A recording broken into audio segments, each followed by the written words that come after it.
Come on back. Guys probably never even noticed we went an extra 40 minutes. Time sure flies when you hypnotize. Come on back. All right. Very cool. Very cool. All right. So what did we discover from this simple process? What'd you learn? It's a lot easier to talk to people when you have a plan. Isn't it? Yeah. Isn't it amazing? How many people here hate fucking small talk like me? Did small talk suddenly get easier? Yes. Yeah. We didn't do a small talk. Yeah, it wasn't small talk. Didn't stay there very long, did it? It never does. That's the point. How many people noticed that the moment you started giving their words back to them, the floodgates of verbiage opened? They just started spewing. They started talking and talking and talking. That's the magic.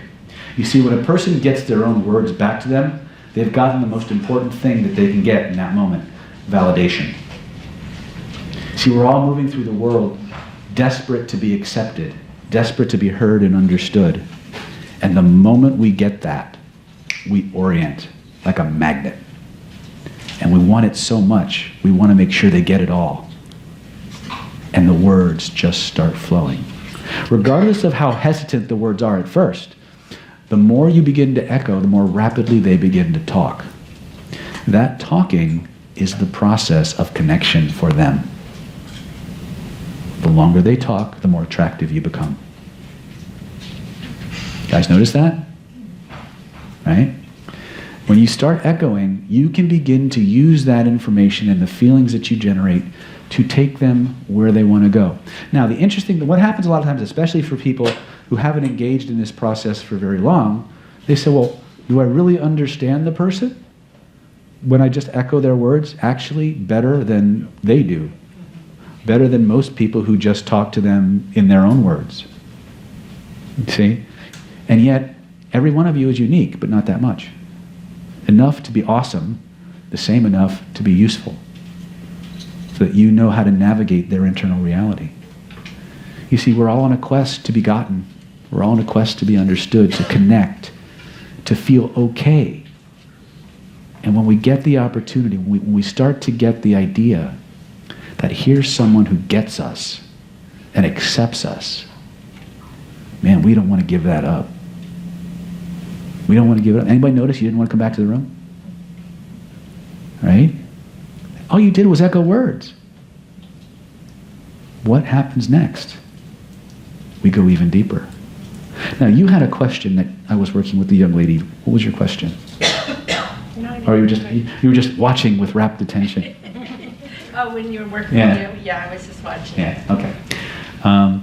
Every now and then I randomly pull someone out of the audience and just do change work on them because it's fun for me. And because I love watching the lights come on. I love watching their spirit expand and light up. It comes out their eyes. It's amazingly cool. Very fulfilling. So, that's how you get started. It doesn't matter how superficial or deep the conversation is. It gets the pump primed. It allows people to begin the process of connecting. Now, how many people here are here primarily for a sales or a client prospect conversion relationship? Do you know what I mean? Converting clients to prospects or selling a product or service. Okay, how many people are here for romantic reasons? How many people here are lying to me and have no fucking clue why they're here? You just want to learn cool shit, right? Right. And again, this is my model. This is what I do. There's a lot of systems, like NLP is one of the systems I pull from, holographic memory resolution, conversational hypnosis. I pull from a lot of different areas to create this system. This is the system. I didn't develop this for you. I developed it for me. Okay? And the things I've been able to do with it, the things my students have been able to do with it. It's not uncommon for people applying this strategy to bump their sales close ratio from 20 to 40% in everything from timeshares to door-to-door home improvements. Okay? So those of you, again, this is another thing that we need to cover because I'm seeing it here and it's one of the reasons I'm having trouble telling you where to go next. You never enter any influence or persuasion interaction without knowing what you want in advance. In other words, you have to have an outcome. Know what you want to achieve in that interaction. If you don't know what you want to achieve in that interaction, you usually wind up making a friend and accomplishing nothing else. So you need to create this connection, this dynamic within the context of why you're there. For a lot of you, that's about going to the bank, right? For a lot of you, it's about connecting with a person for a relationship. Which brings us to the code. The code in NLP speak is called criteria and values, or C and V as I like to call it. Okay? The C, another way to say the criteria, is another way you could say checklist. There's a checklist. There's an order of phenomena or prerequisites that have to be satisfied before a certain feeling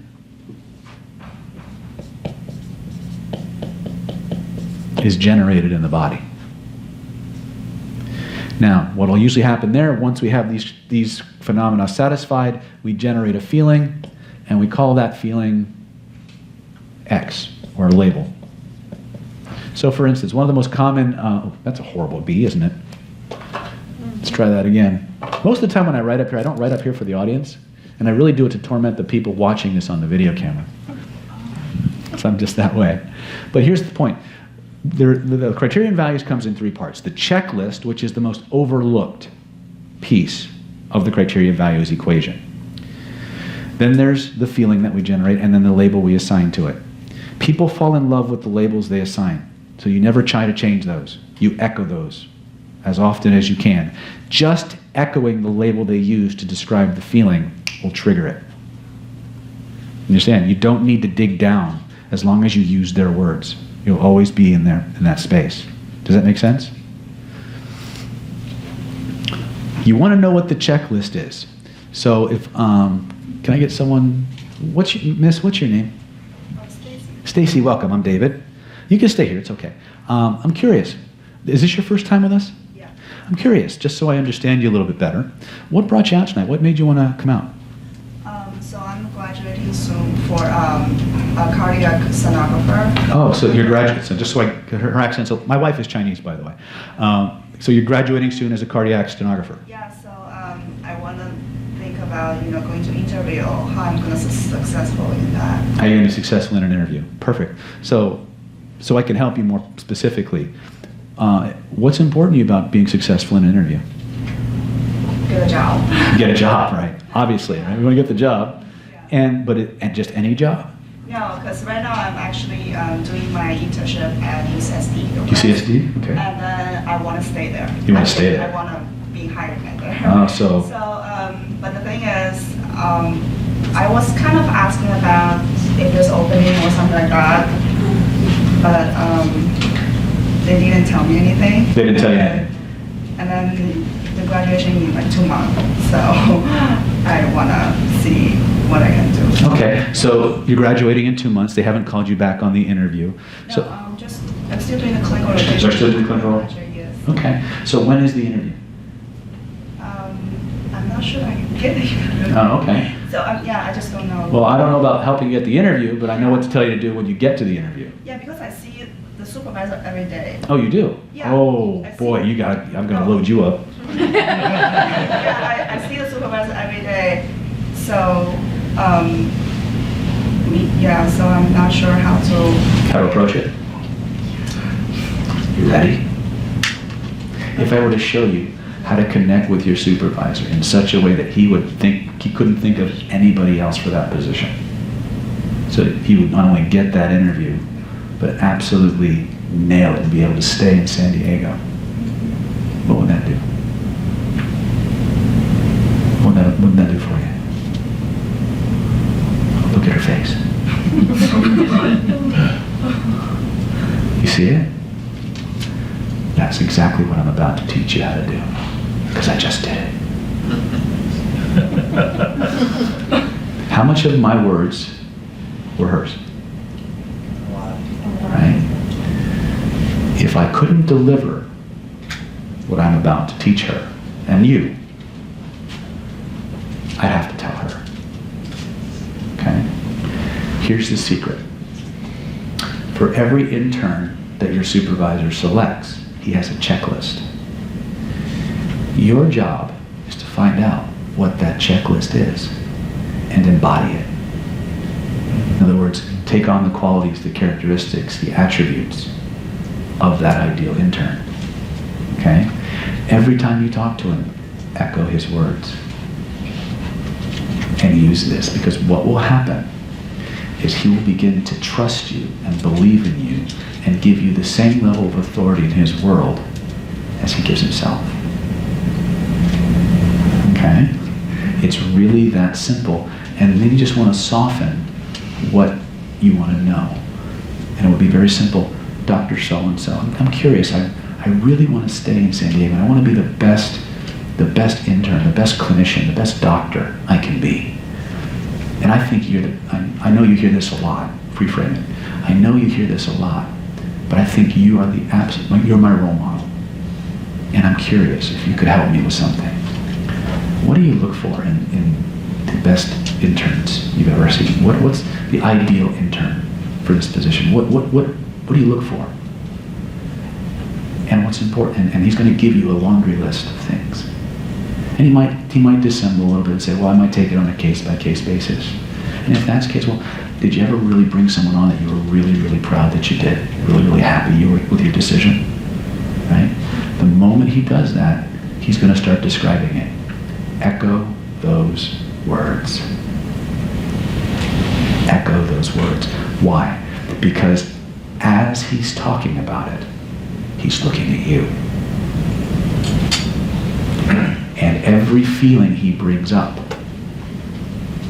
becomes connected to you. When you reflect his words back to him, it amplifies the feeling. Okay? That's how you do it. And then when it's time to apply for the interview or whatever, you keep a note of every value, everything on that checklist. And at every interview, there's always the place where they review the resumes and all that good stuff. But there's also a point in every interview where they look at you, they kind of sit back, and they say, is there anything else you would like us to know before we consider your application? True, not true? Sure. And that's your time to shine. Because then we go, well, Dr. So-and-so, I think that it's important for there to be a fit between any team and any doctor. And so I want to make sure that there's a really good fit for both of us. I want to make sure that I can give you everything that you want in the way that you know you get it, in the way that gives you the best feeling of confidence with me. But I also need to make sure that it's a fit for me. So would it be okay if I asked you a couple of questions? What's important to you about the ideal intern?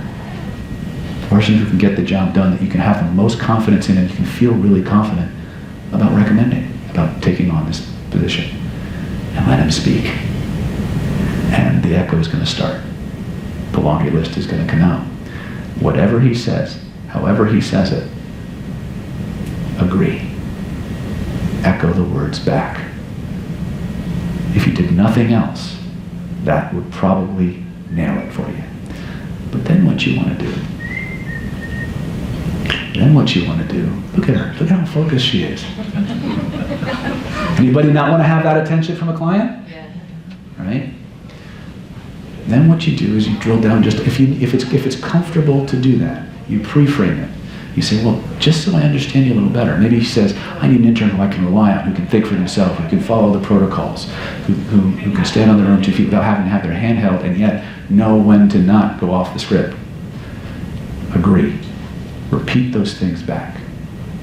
If necessary, do one of two things. You either point to the aspects of your CV, your resume, the experiences in your past where you did exactly that, and you tell the stories about them using his words to tell the story. Okay? If you want to go the other way, you ask him, so if you saw someone, you found an intern who was this and expressed herself that way and did these things in the way that you recognized that this was the right person for you. If you found somebody like that, I'm curious, what's important about that? And he's going to give you another series, another checklist. Wash, rinse, repeat. And what you'll see is you'll move from very, very clinical, very, very dry facts, figures, basic attributes that every employee should have to the emotional reasons why he wants those things. And you'll get the same level. You can't see how you're responding physically, but everybody else around you, I know what you're feeling, okay? Feeling's pretty strong, isn't it? Yeah. What you're going to see, to whatever degree he's comfortable showing, is exactly that same kind of emotional response.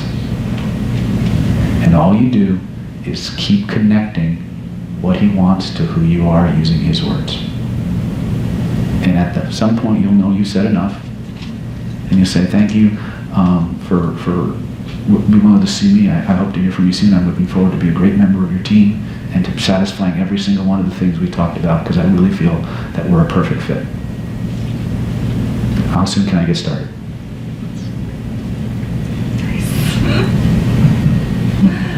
Would that be useful? Yeah, thank you very You're much. welcome. Give her a big round of applause.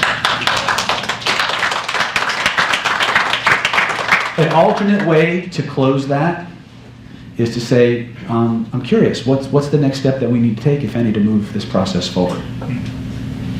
Yes? I have a question. What if they're not really conscious about the words that are coming out of their mouth? I mean, they're just saying Yeah, well, that's even better for you. Then how do you know what to, how do you know? Whatever comes out of their mouth. Oh, okay. That's how wonderful it is. They could be saying, Mary had a little lamb. As weird as that sounds. When they hear you say Mary had, so what about specifically about Mary little had a little lamb was important? Oh, well, I wish it was harder. but I made it. And actually another one of the reasons why I picked her, she's just beautiful, and obviously extremely smart. I must have a thing for doctors because I married one. They're not as emotionally expressive. That's true. Right? They have to have that calm, clinical demeanor, right? If I can get that level of expression from somebody trained not to show it. Now, honestly, her guard was down a little bit, but that's my point. There's a very, very big difference between emotional expressiveness and feeling and emotional depth. People can be extremely emotional and never show it.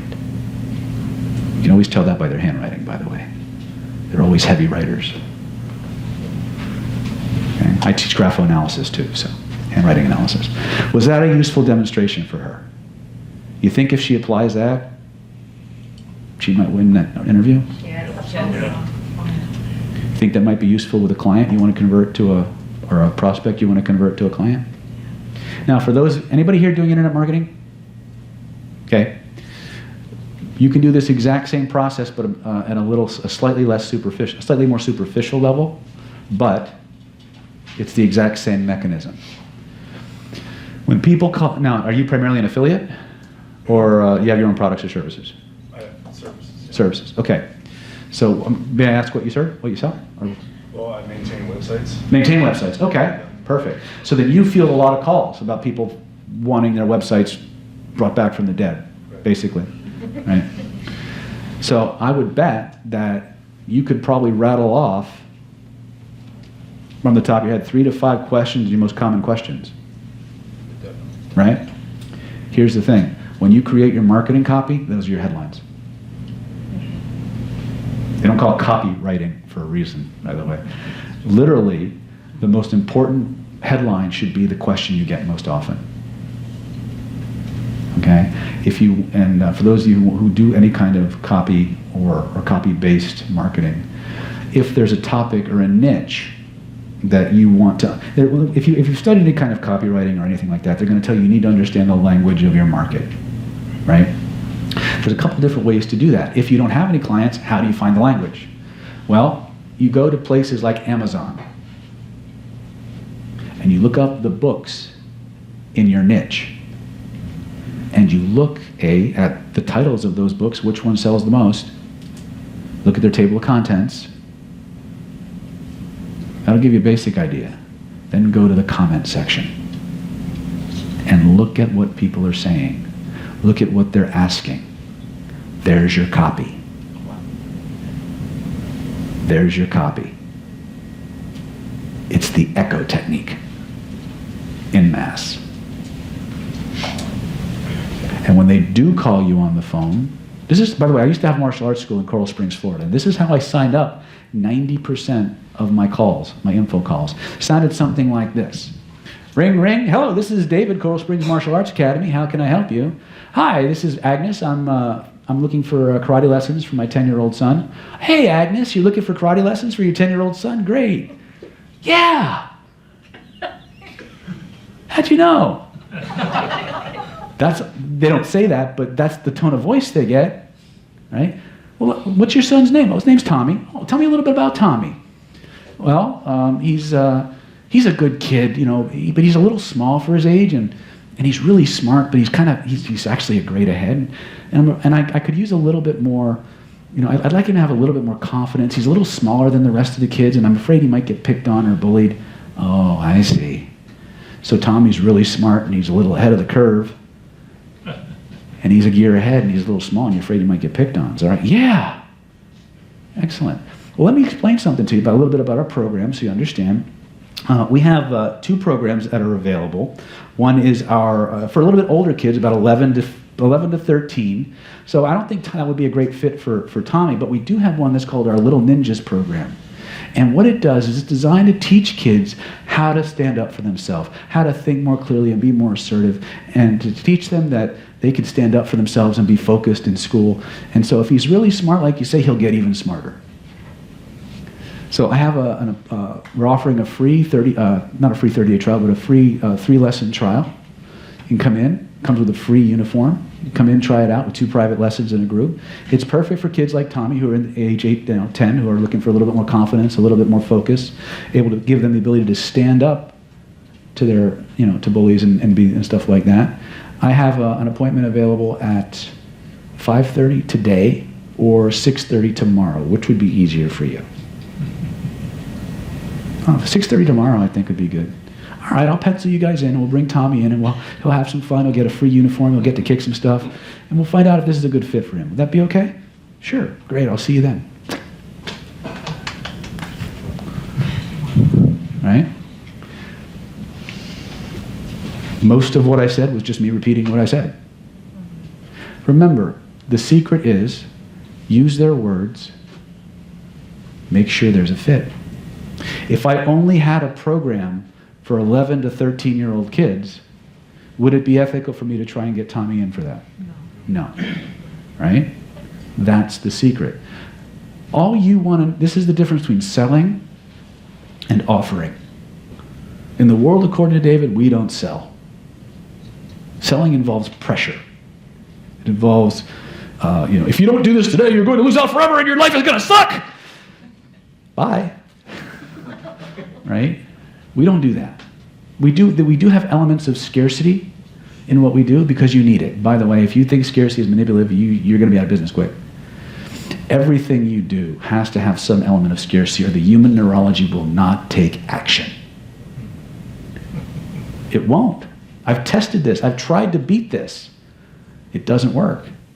For every single offer you make, no matter how massive it is or how small it is, you got to have the element of scarcity and a call to action. You got to tell them what to do next, even if it's a frickin' blog post. How many people have a blog for their business? 1 person, 2 people. Okay, well, 3. We've got the people who are telling the truth, and then everybody else. I've got a blog, but I've got nothing on it. Right? Exactly. I shouldn't tell you that one. I'm going to tell you about that one.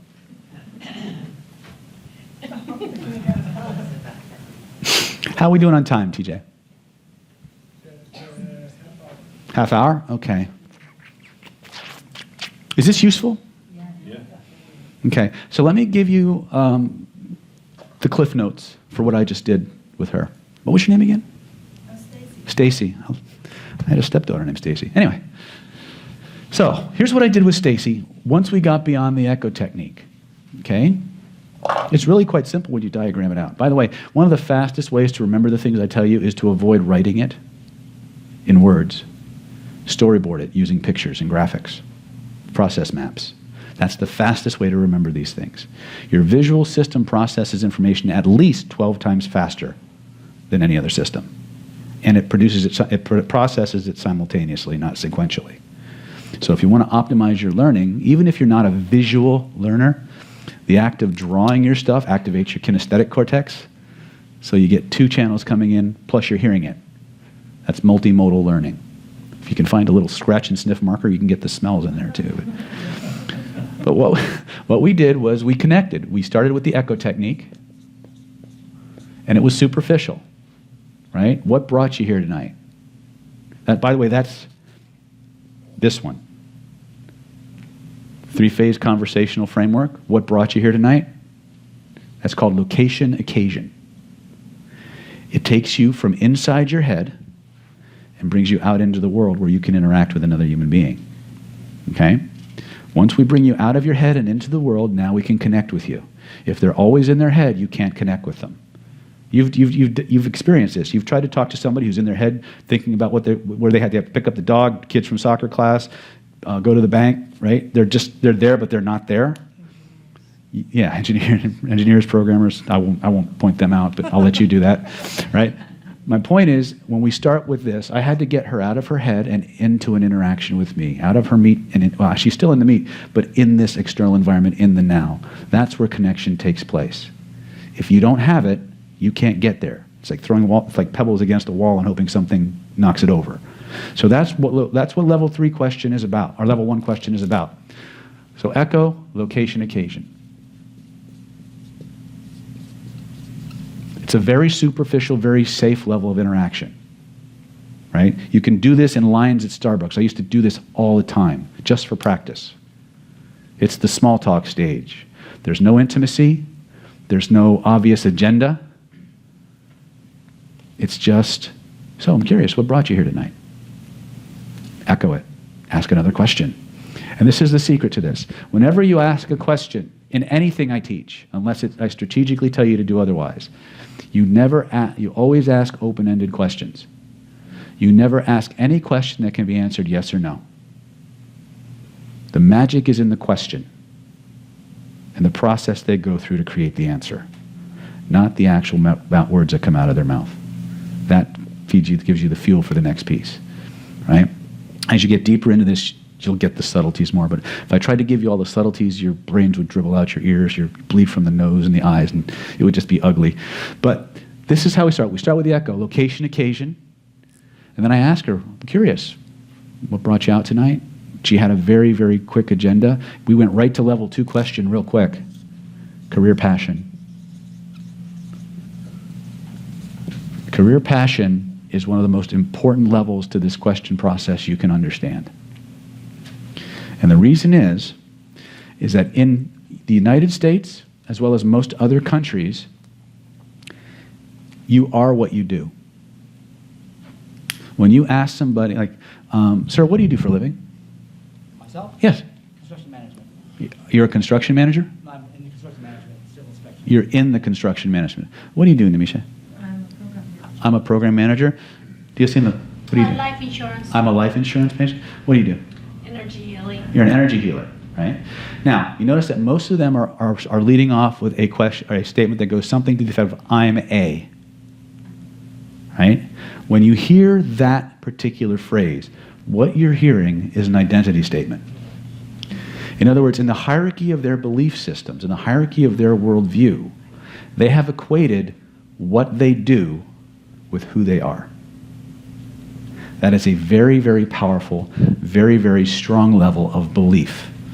In fact, it is so strong, it forms the pillars, one of the pillars of who they are in this world as a person.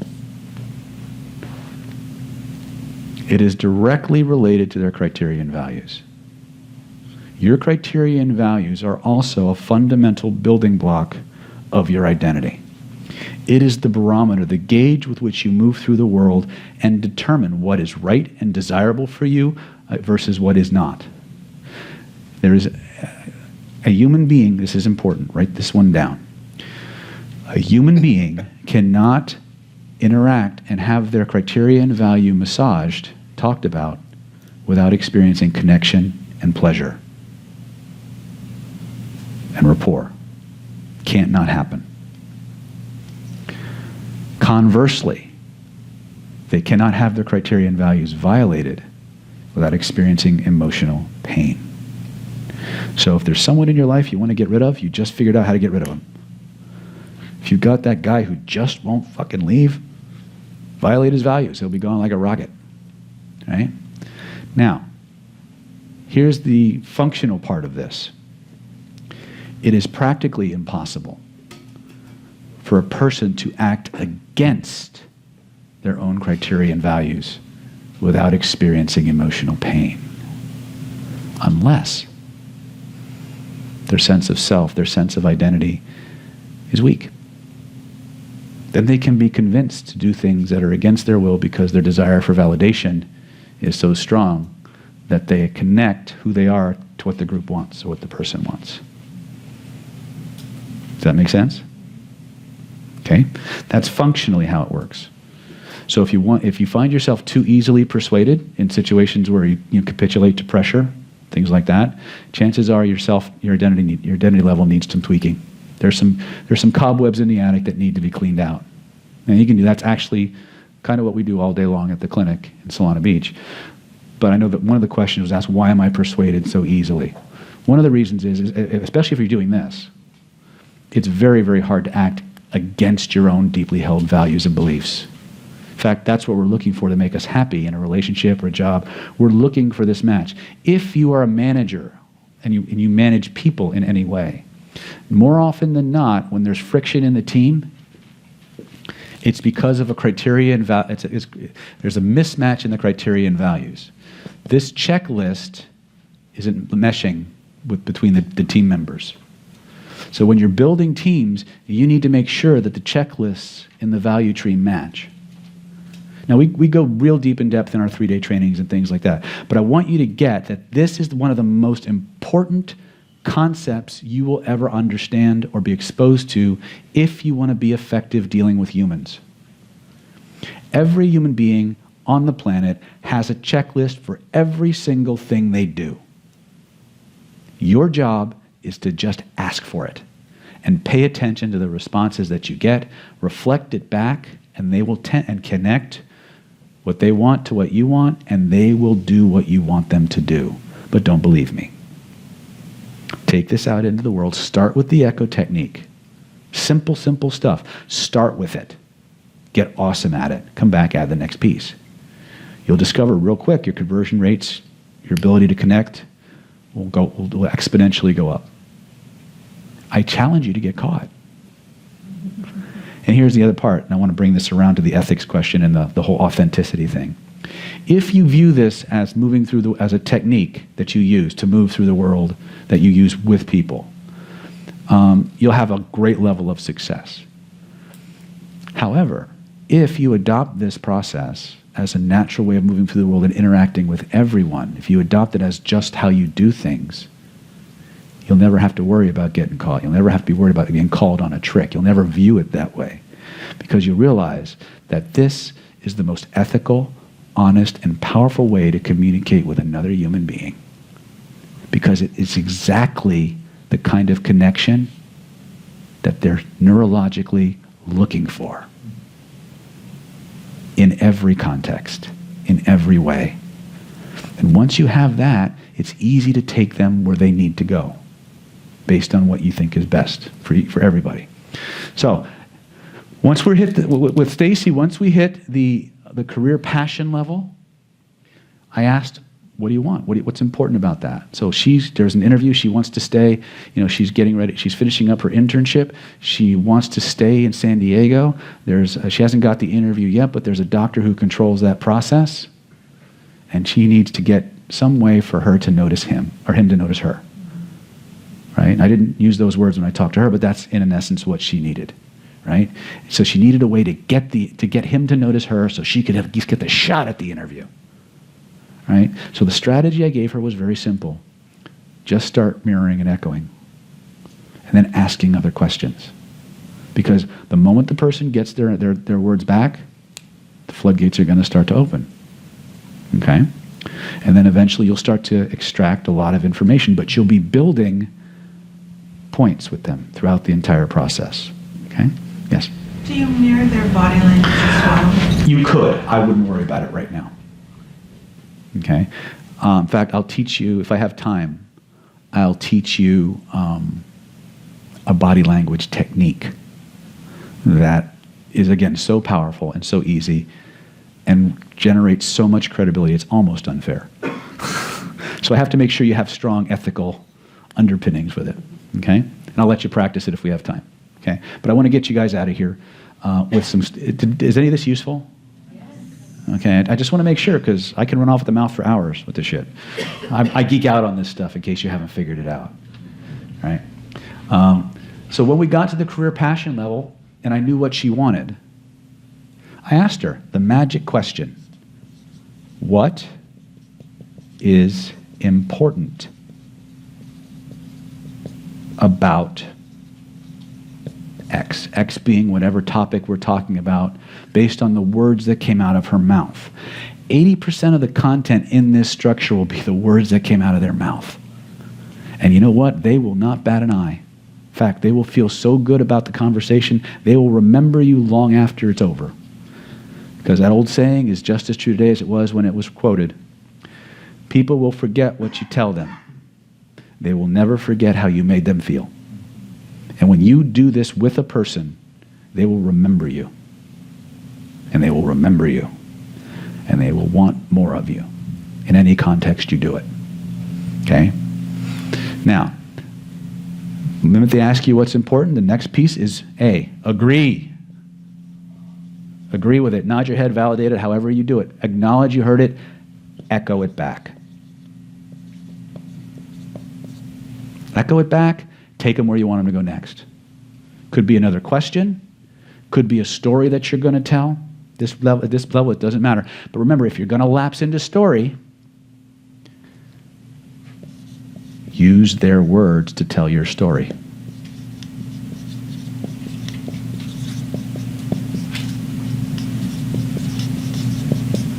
Use their words to tell your story. And if they want to tell a story, let them talk. And let them talk. Because the longer they talk, the better you look, physically, mentally, and emotionally. Let them talk. They're processing and connecting. The echo work is doing its job. Okay? Many times, if you just sit there and let them talk long enough, say, okay, let's go. You won't even have to ask for the next step. They'll just say, okay, let's go. Right? But if you do, we'll give you some very smooth ways to transition into the next phase of the process. This isn't selling. You get that? This is us finding out about the person in front of us and sorting if they're a match for what we offer. That is offer psychology. You understand? And trust me, you may see, because it's a little bit, well, actually it's not actually any longer, it's actually faster. Your close rate's going to jump. And when I say close, it could be everything from a job interview to a prospect to pitching your idea for a gadget, right? I don't know what this one's going to do. She just had an overhaul during the break, right? That's the process. Wash, rinse, repeat. Now, you can drill down as deep as you want, but whatever they give you is always enough. Once they give you this, there's one more question you want to ask when it's appropriate to do so. And the information about this one is the one you want to really pay attention to. How do you know?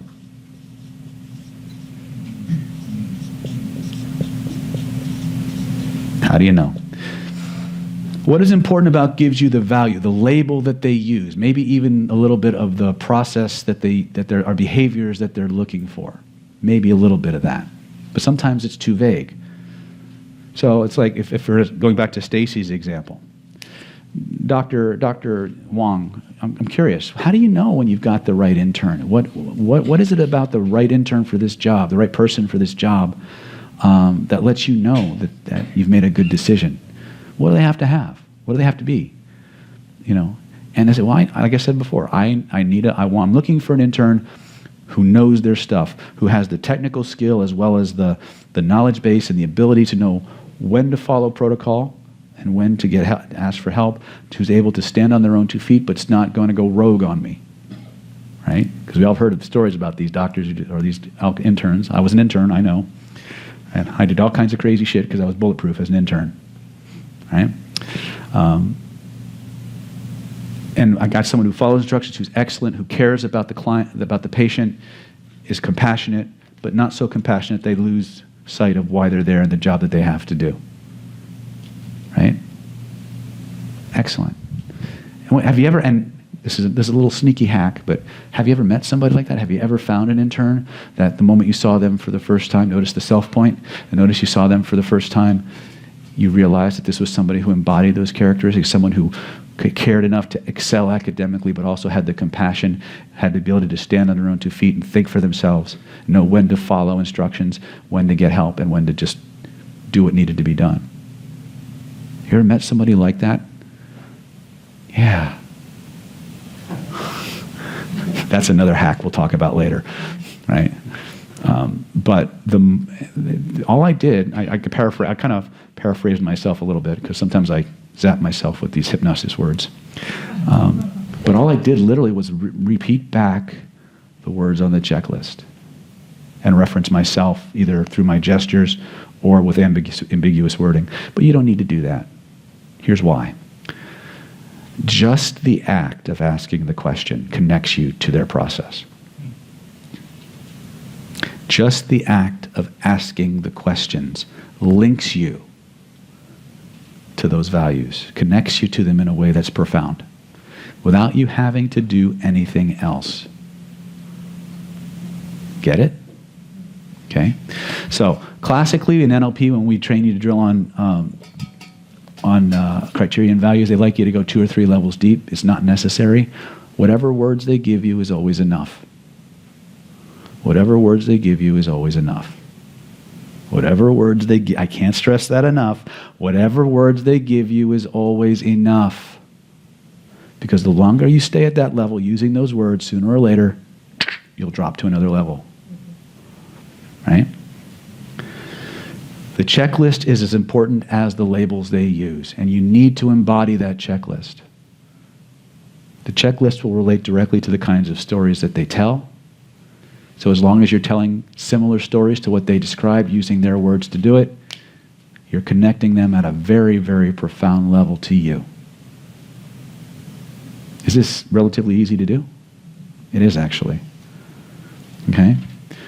Once you've reached the point where the conclusion of the interview or the process is over, you're going to ask one of 2 or both simple questions. So I'm curious, aside from the fact that do you have any other questions for me, how soon do you want to get started? Or conversely, what's the next step we need to take, if any, to move forward? Sometimes I just leave that, what's the next step we need to take in any? And usually it's just like, well, I need to go out and make an appointment. Okay, let's walk on out.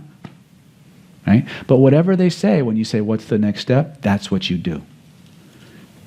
In a relaxed, non-velociraptor type, sort of velociraptor going after a piece of meat kind of way. Remember, this is a relaxed, easygoing, conversational exchange. If you say, what's the next step we need to take? They say, well, I guess we need to go out and make an appointment. Okay, let's go! Boom! You just blew yourself out of the water. Right? This is a low-key, no-stress process where we lead people to realize we have what they need. And that's the secret to this. Here's another axiom I want you to remember. This comes from Blair Warren, the guy who wrote The Forbidden Keys to Persuasion. People resist what you tell them. They never resist what they conclude.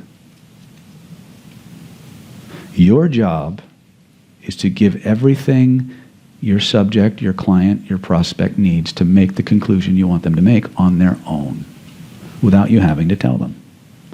That's what this does. It creates a profound sense of connection. It establishes if there's a match between what you offer and what they're looking for, and it leverages that connection so that the client comes to the realization that you are the one who can fulfill those needs. And the longer you keep them connected, the more they will tend to do business with you, or if it's a therapy session, to comply to your instructions automatically. Remember, your job is compliance. There's only two reasons people don't, from a therapy perspective, there's only two reasons people don't do what you say. They don't want to, or they don't want to. There's only two real reasons why people don't want to. Everything else is just a subsection. A, they're afraid to, or they don't understand. They don't understand what you want them to do. When you use your words, you eliminate both of those. Because as the connection goes up, the fear goes away. If you're using their words, well, they already understand everything about those words. There is no possibility of misunderstanding. If I reflective listen and I use different words to say the same thing or what I think is the same thing, the interpretation they get may be dramatically different. It's not a perfect match. What we want is a perfect match. So, trust me or not, I don't care. I'm going to keep doing this because it friggin' works. And it will allow you to see more clients in less time. They will come out of your sessions or come out of your interactions, A, spending more money, referring more clients, and feeling more loyal to you than any other way. And then it just gets better. Okay? We don't have time to do the resistance removal formula. So what I would like to do is I'd like you to teach now how to go from interesting information to unstoppable persuasion and irresistible influence in your life. Would that be okay? Yes. Okay. We have a couple of different opportunities for people who want to take this further. I'd like to outline those for you if I would. Would that be okay? Okay. For those of you who, by the way, the people that come to my meetups fall into one of three categories. They are people who want to fix their own shit. Shit being a technical term. Right? That's the vast majority of you. You're here to get some information that you can go out into the real world and just get your shit handled. I'm cool with that. For those of you who like that kind of an approach, I have been running here in San Diego what we call the NLP Power Mastermind mentoring program. Now, when I've created NLP Power, the meetups here, I did not create it with the idea that I would be giving certifications and teaching classes and all these things that have happened over the last 11 years or so. I was just a lonely dude looking to do cool stuff. But as the group grew, as the needs of the group grew, people kept coming up to me meetup after meetup. Can I get certified with you? Can I learn hypnosis from you? Can I do this? Can I do that? And I would look at them and I would say, no. No, I don't do that. I taught hypnosis and NLP for free for 10 years. And I was so disillusioned with the skill level coming out of those trainings, I refused. I refused to be part of that diploma mill. And it wasn't until one of my good friends literally pulled me aside by the ear and slapped me around. He was a business major. That I finally, was beaten into philosophical submission and started training people. And I created a training program that makes you just unstoppable. Now, I know most of you don't want to be hypnotists, which is not what I'm talking about. I'm talking about the NLP Power Mastermind mentoring program. If you're in the group or if you've visited the group, go ahead and raise your hands. Okay, we got 1, 2, 3. You've visited, right? And what the NLP mentoring group is it's an applied skills workshop. It is not a certification track. It meets on the third Saturday of every month from 11 a.m. to 4 p.m. And what literally happens is I literally go, you've been there. You not yet? Oh, I've seen you. You come for the free food, I remember. But I literally go around and I say, Dialessa, what do you want to learn? John, what do you want to learn? Michael, what do you want to learn?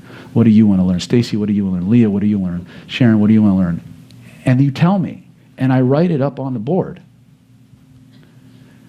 And I look at it when everybody's done, and I find all the connecting threads, where they overlap, where they cross. I create the lesson plan right on the spot. And for the next 4 hours, I drill you on those skills until you can do them in your sleep. 4 hours goes by, I unleash you on the world to go make whatever changes and apply those skills in whatever level you came for. If you decide to come back the next month, we do the same thing. What do you want to learn? What do you want to learn? What do you want to learn? What do you want to learn? What do you want to learn? I write them on the board, and we drill you on those skills. You will never get a certificate from participating in the NLP Power Mastermind. What you will get is the exact skills you want and need to do the things you want to do in the real world. You want to learn how to write better copy? We'll do that. You want to fix people's stuff? We'll tell you how to do that. If it's in my repertoire, it's on the table. It's my skill sets, your desires and applications, and we just rock and roll. Okay? We've been running that group nonstop since 2010. It is the longest running skill building, it's not free, skill building mastermind group. Normally to participate in that group, and by the way it's run is not like these big ticket coaching programs that you see everybody pitching. I've never really liked that. I'd love to make that kind of money, but it's not what it's about. The mentoring program is about learning how to be awesome at what you do. It's about getting the results you want in the real world for you. So the way we did it, and we still do it to this day, I'm hoping we can continue to do it for as long as possible. Normally to join the group, it's $247 a month.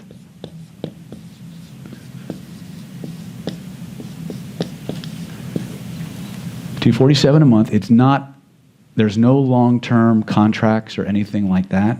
It's literally handled like a subscription through PayPal. So if you sign up and you like it, you want to keep coming. I had guys who just recently, they actually were founding members of the group. They only left because they had to move, right? Great people, great skill sets. Oh my God, it's such a fun place. But I digress. You come for a month or a year or 10 years, it doesn't matter. It's just a subscription that renews every month automatically. When you decide you've gotten what you needed, when you decide you're done, you pick up the phone, you send me an email, I click a button, you're done. So it doesn't matter to me whether you're in it for a month or a decade. What's important to me is that you got the skill sets you needed to move forward in your life to get exactly what you want, the way you want it. I want to know your checklist. I want to match your checklist. I want to give you the exact skills to move forward in your life by your standards and definitions. Does that make sense? Okay. The other interesting thing is that we videotape each and every mastermind training session. And we archive those videos in a special location on the NLP Power website. All of the members of the NLP Power Mentoring Program have free, full, 24-hour day, unlimited access to all 7 years of the NLP archives. I'll warn you, some of the videos are not edited, okay? But so if you don't mind fast forwarding through the dead space, you can binge watch that stuff for 7 straight years and we're still adding content. Okay? And it's free to you for as long as you're a member in the system. Okay? So I've always believed that I believe I channel a lot of it. Without getting all woo-woo, I'm amazed at the shit that comes out of my mouth sometimes. So I realized a long time ago, if I don't record it, it's gone. So I just started recording stuff. So $247 is the current monthly rate. For those of you who might be interested in trying that out, I'd like to give you guys another free gift if I could. Our next mastermind meeting session is going to be the 3rd Saturday of April in my clinic at Solana Beach. I'd like to invite you all to come out and participate in that and see if it's something that fits for you. If it's a fit, we'll take it to the next step. If it's not, you had a great evening, you got to learn a great day, you got to have some cool stuff with some cool people, and you actually get some skills you can really use. And if it's something that really resonates with you, you won't feel like quite such an alien when you go home. You ever notice that sometimes you go to a training or something because they're the only place where you can meet people you can actually talk to about this shit without them looking at you like you're from Venus? That's a large part why I do these things. I'm tired of people looking at me like, what do you mean? Satanist? Right? So for those of you who want to give it a try, another free gift for those of you who stuck it out and went through all this, come on out for the NLP Power Mastermind next month. It's completely free. If you decide that you want to give it a shot, I'd like to give you another gift. I'll give you the entire mastermind for as long as you want to be in it for $127 a month. And that price will never go up for as long as you're in the system. But before you decide, come out to the mastermind, see if it resonates, if it works for you, and join the party. What time is it? Time starts at 11 a.m. till 4 p.m. Is it at your clinic? It's at my clinic, yes. Unless it gets too big, in which case it'll be here. But right now, we can hold about 16 at the clinic before it starts to get really cozy. So right now, we're just a little bit below that level, so it's okay. Do we show up or should we call? Well, I'm going to tell you how to do that in a minute. If you're interested in that, please see Linda. And just besiege her. Last time we had a stampede out the door. But see her, she'll get you scheduled, and we'll call up and follow up to make sure. Because again, we only have 16 slots that we can fit. So if you're not going to come, we want to follow up and make sure that somebody else who didn't get a shot can get in. Does that make sense? So that's all I got for today. Anybody get something useful out of tonight? Cool. Now I do ask people, if you had a good time, if you've got useful information from this, please post good things to the meetup. If you didn't have a good time, please post to somebody else's meetup. God bless. Thank you all for coming out. Go see Linda if you're interested, and we'll see you next month. Have a good night.